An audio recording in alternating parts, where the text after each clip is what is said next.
In 1521, a child was born in Kai Province, a landlocked territory surrounded by steep mountain ranges in what is now Yamanashi Prefecture. Kai was not a place that offered easy leverage over the rest of Japan. It had no coastline, limited agricultural land, and the constant proximity of competing domains along every border. For a warrior family to build lasting power from that base required more than military strength. That child was Takeda Shingen. The world Shingen entered was not stable. The Ashikaga shogunate had lost effective control over the provinces. In its place was a period historians call the Sengoku, the era of warring states, in which regional lords competed for territory and survival without a central authority capable of resolving those contests. Oda Nobunaga, Tokugawa Ieyasu, Uesugi Kenshin, these men were Shingen's contemporaries, each operating within the same broken structure. Power in this period was not inherited in any meaningful sense. It was claimed, held, and taken. The first significant decision of Shingen's adult life was not made on a battlefield. In 1541, when he was 20 years old, his father Takeda Nobutora was removed from the leadership of the clan. Nobutora had controlled Kai for decades and established the Takeda as a serious regional power. And yet in 1541, he was escorted to a neighboring domain and never permitted to return. The exact circumstances remain a subject of historical discussion. Some sources suggest Nobutora had grown deeply unpopular with the retainer class. Others indicate that Shingen had, over a period of time, built his own network of support within Kai before the moment of transfer arrived. What is less disputed is the pattern the episode reveals. Shingen did not seize power through an act of sudden confrontation. He arranged conditions so that the transition became, in practical terms, inescapable. This approach, preparation conducted before the visible moment of action, recurs across his career. After securing control of Kai, Shingen directed the Takeda northward into Shinano province. Shinano was not a single power that could be absorbed in one campaign. It was a collection of local lords, each with their own defensive positions, alliances, and reasons to resist. The process of integrating Shinano took years of sustained pressure, negotiation, and repeated military engagement. It was not clean, and it was not quick. It was during this expansion that Shingen came into direct conflict with Uesugi Kenshin, the lord of Echigo province. Between 1553 and 1564, their forces met 5 times on the Kawanakajima Plain, a stretch of flatland at the confluence of 2 rivers in what is now Nagano Prefecture. The 4th engagement, fought in 1561, is the most heavily documented. Later chronicles describe it as fierce and costly for both sides, and preserve the famous episode of the 2 commanders coming into direct personal proximity during the fighting. These chronicles have been reproduced and retold across 4 centuries and have become central to how Shingen is remembered. What historians have noted, however, is that military chronicles from the Sengoku period were not neutral documents. They were produced within a context that rewarded dramatic events and decisive personalities. The gap between what the chronicles assert and what contemporary documents confirm is a consistent problem for scholars working on this period.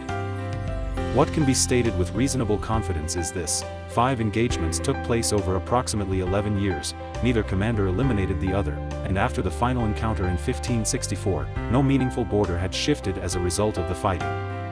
The conflict was sustained, costly, and inconclusive.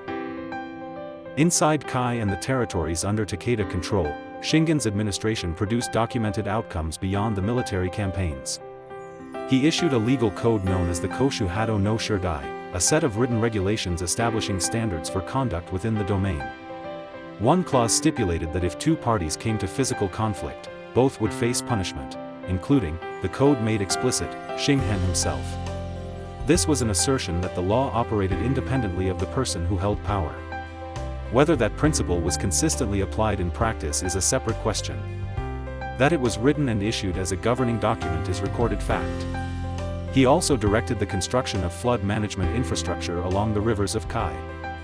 The embankment system built during his administration, which later came to bear his name, redirected water flow and reduced agricultural losses from flooding. Aspects of that system shaped water management in the region long after his death. These 2 acts represent choices about what a domain requires in order to function beyond any single ruler's tenure. A domain built rapidly through military expansion is not automatically a stable one. The decision to invest in written law and physical infrastructure reflects an awareness, at minimum, that force alone does not hold territory. In 1572, Shingen launched a sustained westward campaign, bringing Takeda forces into direct conflict with Tokugawa Ieyasu. At the Battle of Mikitagahara, fought in January of 1573, Shingen's forces defeated Ieyasu's army in the field. Ieyasu survived. The campaign continued, but it did not reach its implied strategic objective. In the spring of 1573, Shingen died. The cause varies across sources. Illness is the most consistent explanation, though the specific nature of that illness is not uniformly recorded. He was 51 years old. The westward campaign ended. Takeda Katsuyori, his son, inherited the domain. In 1575, at the Battle of Nagashino, the Takeda suffered a decisive defeat at the hands of combined Oda and Tokugawa forces. The domain Shingen had spent his adult life constructing was dismantled within a single generation. Tokugawa Ieyasu, who had been defeated at Mikitagahara, later absorbed Kai province and is recorded as having drawn extensively on Takeda administrative and military systems in constructing his own governance structures. Those structures eventually became the foundation of the Tokugawa shogunate, which would govern Japan for over 2 centuries. Whether that represents the durability of what Shingen created, or simply the pragmatic adoption of available frameworks by a capable successor, is a question of interpretation the record leaves open.